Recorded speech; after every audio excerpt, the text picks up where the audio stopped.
Listen up. I'm Brian Lee Durfee, author of The Forgetting Moon, published by Simon & Schuster Saga Press. You can see it right there. Go out and buy it now.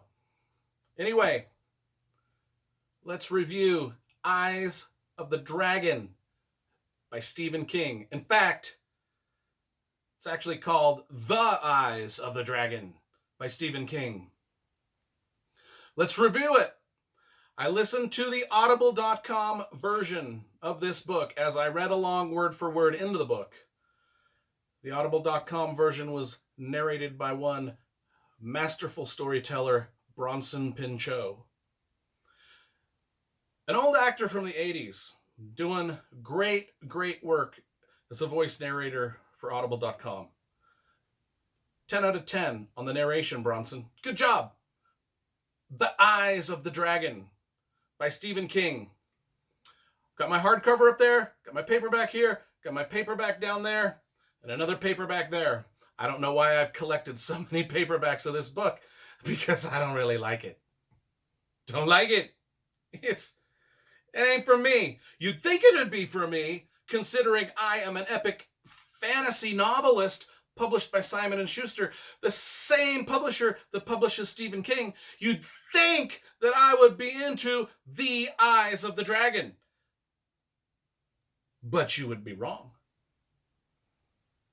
Just wrong. I mean, how wrong could you be? It must hurt for you to be so wrong. It really must. Now I gotta say, Stephen King is my guy. Stephen King is my guy. I love the man to death.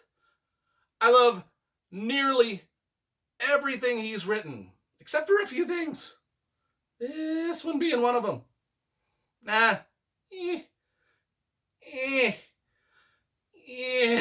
You know, he's known for his horror novels. He did one fantasy novel right here.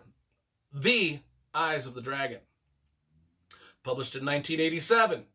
You know, he said he published it for his daughter because his daughter at the time was really into Piers Anthony, the Zank novels, and, you know, all the other fantasy books that were real popular in the 80s. Stephen King's like, I'm going to write a little fantasy book for my kid.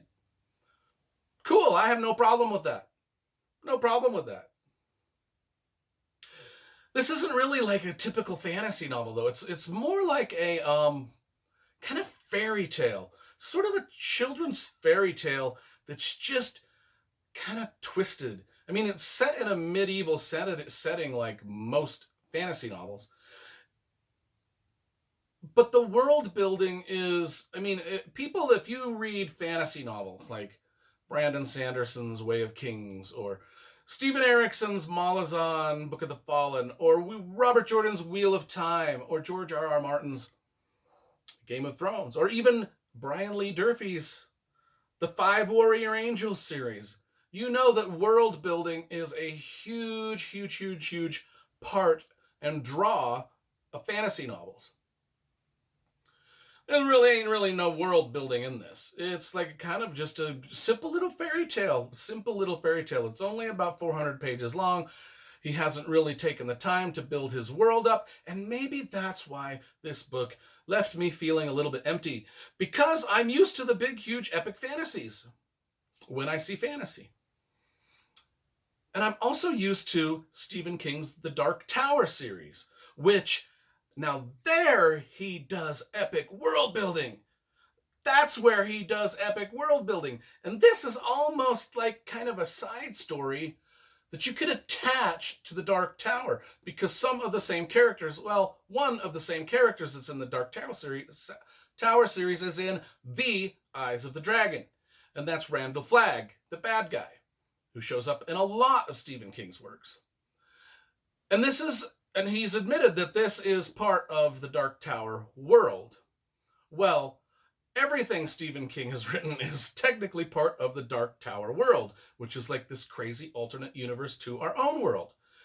And every book that he's ever written kind of falls within that, but this one more so. So I kind of consider this like a slight little side story, like a little like you know, if you're playing Oblivion or Skyrim in the Dark Tower world, this would be like a slight little weird quirky side quest that your character could go on and maybe like it or not like it. In my case, not like it that much.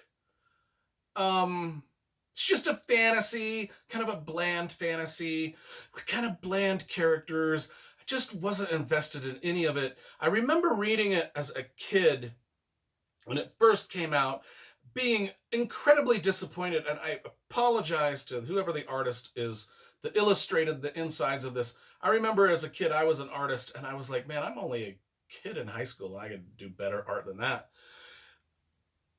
I just can. I just could. I didn't like a lot of things about this book then. I thought when I reread it now, I don't know why I collected so many versions of the book, but I did. But I thought when I would reread it, I would like it better in this reread. And, I just, the same problems I had with it as a kid, I still have with it now. It didn't improve. It didn't age well for me. In fact, it went backwards. I was even more kind of disappointed with it. And this is bad for me to say, being a fantasy author and criticizing the world master storyteller and saying, I didn't like his fantasy book. I didn't like it. Probably bad for me to do. But you all know that Stephen King's my guy. You all know that I'm reviewing 80 of his novels in order of publication, and 99% of the novels I'm giving a pretty damn good review to because he's my guy. Love him. Love everything he does, except for the exceptional thing like The Eyes of the Dragon. Didn't like it. Didn't like it that much. What is the plot to this thing? You just tell me, yeah, Durfee, you ain't mentioning much about the plot. Why didn't you like it? Well, basic plot is there's a king, he marries a queen, they have 2 kids, a boy named Thomas, a boy named Peter. One of them's a little bit nicer than the other one. The bad guy, Randall Flagg, kind of like the Merlin of the story, sort of like the bad magician. He's like, well, I don't want, because the king and the queen, they die, and one of the kids is going to inherit the throne. And he's like, well, I don't want the good kid to inherit the throne. I want the bad kid to inherit the throne. Because I can manipulate the bad kid. I can't manipulate the good kid. He's too good. I mean, he likes doggies. He likes ponies. He likes horses. I'm not going to get along with this kid because I'm a murderous magician. And I need the slightly less good kid to be my puppet. And, there's lots of poisons and dungeons and people being, framed for murders and different things like that. And that's about it. That's about it. I got to give this The Eyes of the Dragon gets a 6.5 out of 10.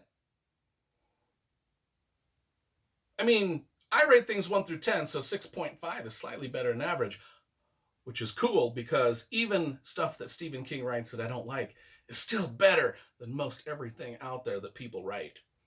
Likely including my own stuff. 6.5 out of 10. Eyes of the Dragon.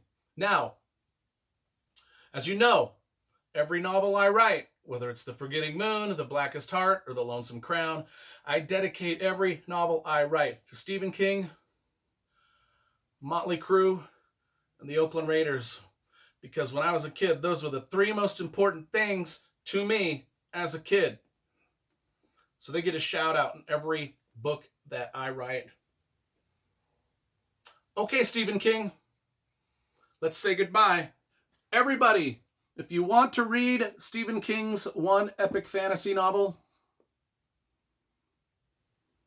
The Eyes of the Dragon, right here.